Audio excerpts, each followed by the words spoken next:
sum என்ன குடுத்திருக்காங்க? A company has 4 categories of employees.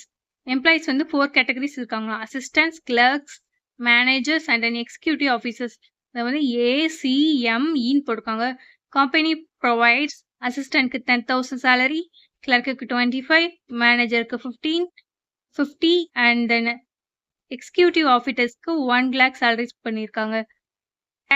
categories தான் A, C, M respectively and எழுதியிருக்காங்க. A1, A2, A3, A4, A5 were assistants. A5 வரைக்கும் assistant. C1, C2, C3, C4 were clerks. M1, M2, M3 were managers. Even E2 were executive officers. And F relation R is defined by X related to R. Y where X is the salary given to person Y. X is வந்து salary given to persons எல்லாம் Y சொல்லியிருக்காங்க. Express the relation R through an order pair and an arrow diagram. Relation எல்லாத்தையும் order pairல எழுத சொல்லியிருக்காங்க and arrow diagram கேட்டிருக்காங்க. Solution எழுதலாமா? First என்ன கேட்டிருக்காங்க? Order pair. So R equal to the relation. Assistantsக்கு எவ்வளோ salary பார்த்தோம்? 10,000. So எத்தனை assistant இருக்காங்க? 5. So 10,000, A1, 10,000, A2, 10,000, A3, 10,000, A4, 10,000, A5. And then clerk ஓட salary 25,000, C1, 25,000, C2, 25,000, C3, 25,000, C4. Managers ஓட salary 50,000, மூணு managers மொத்தம்.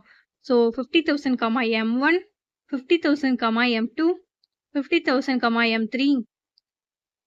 And the executive officer salary 1 lakh. So 1 lakh, E1, 1 lakh, E2.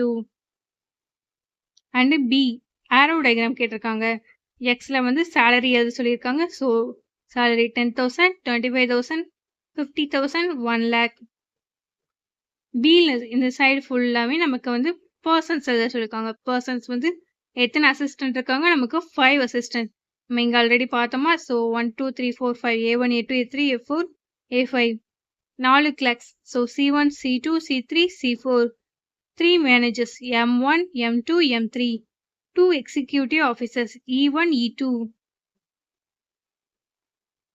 So இதுல இருந்து இதுக்கெல்லாம் arrow போட்டுறணும். 10,000ல A1, A2, A3, A4, A5. 25,000ல இருந்து C1, C2, C3, C4. 50,000ல இருந்து M1, M2, M3. 1 lakhல இருந்து E1 and E2.